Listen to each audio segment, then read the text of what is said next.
online, on demand, and here. Play Solihull Radio. Thank you for downloading this featured content podcast. We are lucky and grateful to be joined here live in the studio for this pre-recorded featured content by Fiona Sanderson. Now, Fiona Sanderson is half of a local company based here in central Solihull called Work Wellness, and the tagline for Work Wellness is all about keeping your workforce well. You are listening to this because you would like to hear perhaps some more about what's happening in terms of occupational health and mental health in our community, and how things are changing in our community in terms of what type of injuries people are now suffering from. So, Fiona, good afternoon. Thank you for joining us. Good afternoon, Jeff. Nice to be here. Thank you. Tell us a little bit about what Work Wellness is and what the remit is for your particular company. We're based on sort of an occupational health principle. So my background is as a general nurse, and then I specialised in keeping people well at work, which is the sort of basis for occupational health. Over the course of sort of many years working in different types of environments, transport industry, engineering, gradually, I would say, particularly over the last 5 years, we've seen an increase in mental health sort of conditions being referred.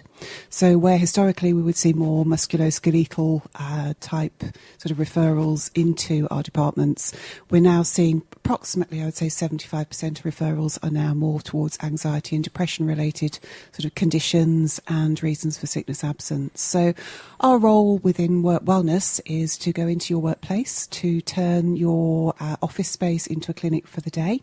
One of our occupational health qualified clinicians then will sit with your employees, and we can either do physical and mental health checks for them, which is a 60-minute sort of overall survey really of their well-being. So not only their physical checks like blood pressure and cholesterol, but we also have a chat with them around anxiety and depression.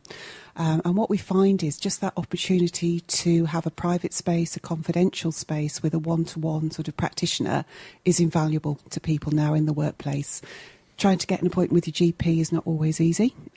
Trying to then, if you do get through, have more than, say, a 5-minute, 10-minute consultation, particularly when you're in sort of a vulnerable space with a mental health condition, it's not always easy to open up. And our sort of whole ethos and for our company is around building up that trust, making sure that when we're with an employee, we've got that rapport, that they feel confident that they're able to speak to our clinicians. We also do mental health first aid training, which is very prevalent now in the workplace. And our format is based around a mental health first aid England principle. So it's a very structured training programme that was introduced through MHFA England in 2009. And it's one that we are keen to sort of endorse and use. It gives a practical sort of level of initial awareness in a half-day course where we usually deliver that to managers in the workplace. So we'll try and get as many managers within a company au fait with what is mental health, what does it mean to you, recognising that we all do have mental health. The days where we kind of separated off the physical and mental health aspects have gone, fortunately for us as practitioners, and we like to look at the person as a whole. Often we'll see with musculoskeletal type conditions, there is still a mental health link. Potentially, if somebody's got back pain or chronic pain, they may then go on to suffer from anxiety or depression as a result of that. So we like to sort of use a multi-level approach. We do health checks, we do mental health training, and we also do occupational health support for people who are off sick from work that we can then speak to and hopefully support back into the workplace, or if not, support sort of down other routes if required. Okay, so you take the holistic approach. Yes. And you come in and you work with employees on that level in their workplace, in their environment, so you can see some of the stresses that they may be experiencing day to day, and that gives you that sort of hands-on eye on what's happening for them, and that's where the level of support that you can offer comes in, isn't it? Absolutely, yeah. And that's why we choose to sort of go on site to actually the employee's workplace.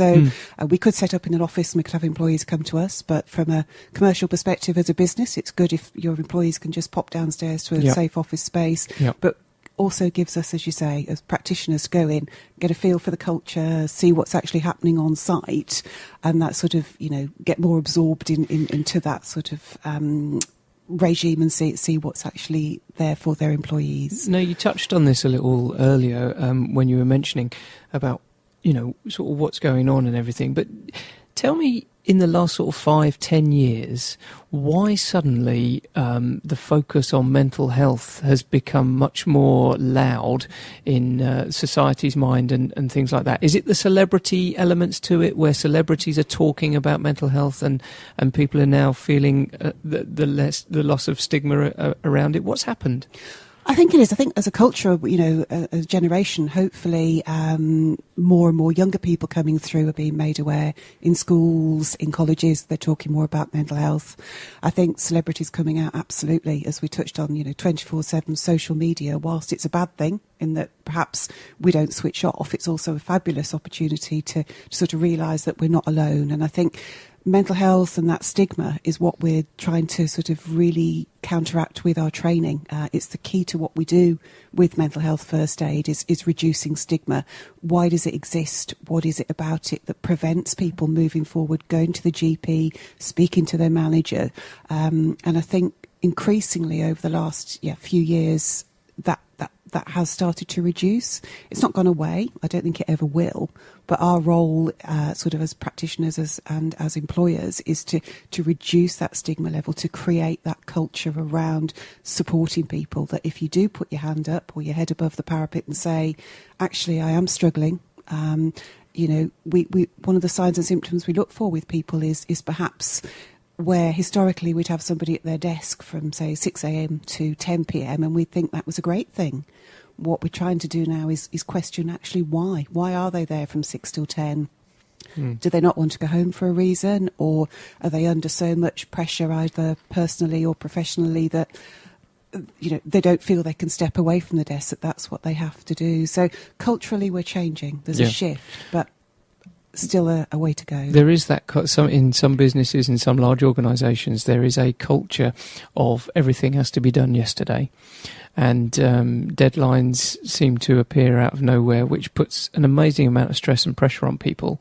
But there is, from my perspective, there seems to be a bit of a leap between day-to-day stresses and when the pot is too full and overflowing, and then you have a breakdown crisis, or it becomes too much for you to compute, and then you have to reboot effectively, don't you? Yes, absolutely. And that gap seems to be narrowing, year on year, between the amount of stress that we're putting people under and getting to their maximum levels, and that's where we're losing so many days of work. Absolutely. Isn't it, from the workplace? Yeah. Because people are off ill trying to recover and trying to almost go back to square one and then come back to it when they've worked out some regimes or plans or however it was going to work. Working with you in the occupational sort of therapy and occupational health side, do you offer any specific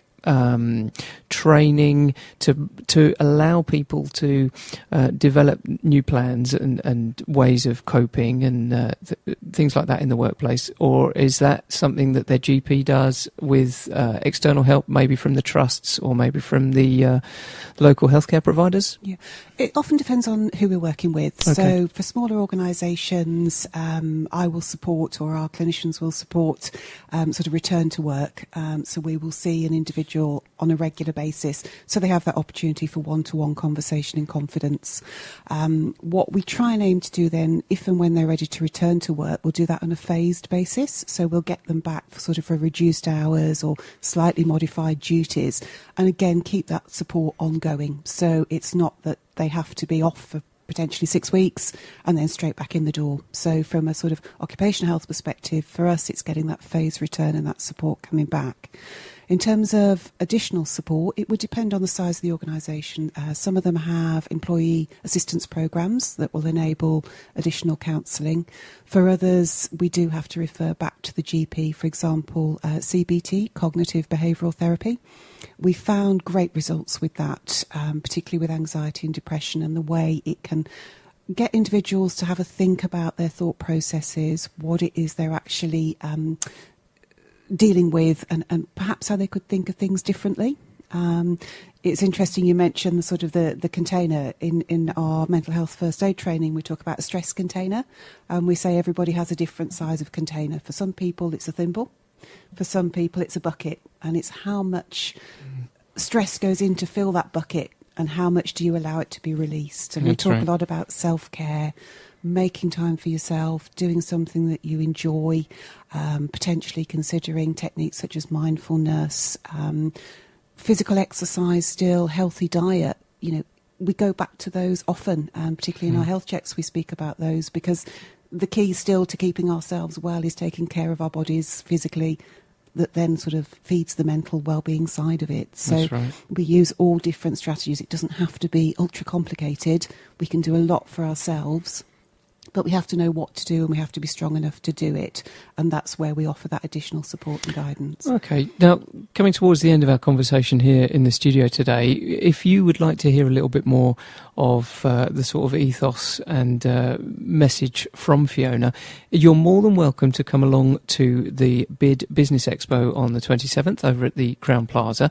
And is it right, Fiona, that you're doing one of the keynote speaker elements there on a talk? That's right, yes. We're doing a taster session about mental health first aid training and mental health in the workplace, and that will be from 11:30 until 12:15 on the day. Excellent. So if you are listening to this pre-BID Business Expo, as it's available on solihullradio.com and via our Podbean, Stitcher and iTunes links, why don't you come along and meet Fiona and ask any questions that you might have. Now, if you would like to take your mental health well-being and your training a little bit further, I happen to know that towards the end of April, Fiona, you've got some courses again run in Central Solihull at the Crowne Plaza. That's right. Remind me of those 2 dates, please. We are running a 2-day full mental health first aider course on the 29th and 30th of April. Indeed, at the Crowne Plaza. Crowne Plaza. So we're keeping it central. Okay, right. This is where you need to go to find out, A, how to get in touch with Fiona and her team, and B, any more information about either some of the talks or mental health first aid. You need to go to workwellnessuk.co.uk. Thank you for joining us here in the studio, and I'll see you live at the Business Expo. Come and say hello to either Fiona or myself then. Thanks, Fiona. Thank you.